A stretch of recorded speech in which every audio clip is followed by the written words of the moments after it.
শুটকি রান্না করব, এই জন্য হালকা টেলে নিলাম।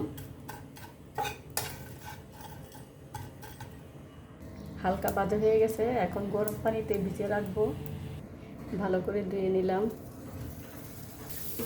দিলাম পেঁয়াজ আর হলো রসুন। শুটকির মধ্যে পেঁয়াজ আর রসুন বেশি করে দিতে হয়। কাঁচামরিচ ভেঙে দিলাম, দিয়ে দিলাম সরিষার তেল। শুটকির মধ্যে একটু তেল দিতে হয় বেশি।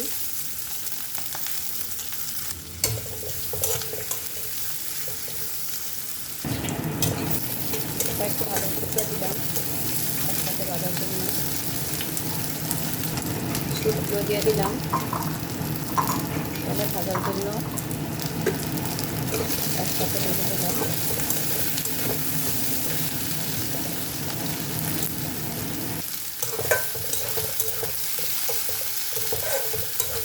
সব কিছু একসাথে ভেজে নিলাম।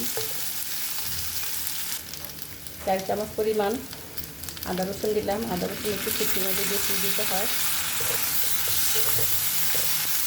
1 চামচ লবণ দিলাম।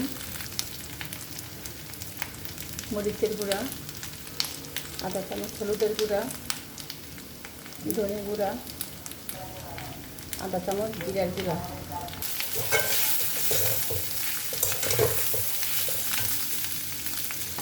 মশলাগুলো কষানোর জন্য অল্প করে পানি দিব।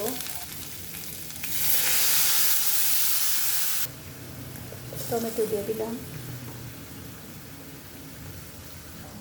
কষানো হয়ে গেছে, এখন দুধগুলো দিয়ে দিব।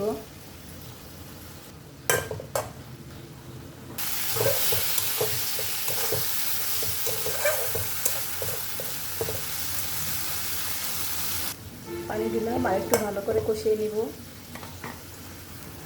কষানোর পর পানি দিয়ে দিলাম, ধনে পাতা দিয়ে দিলাম। হয়ে গেছে শুটকি তরকারি।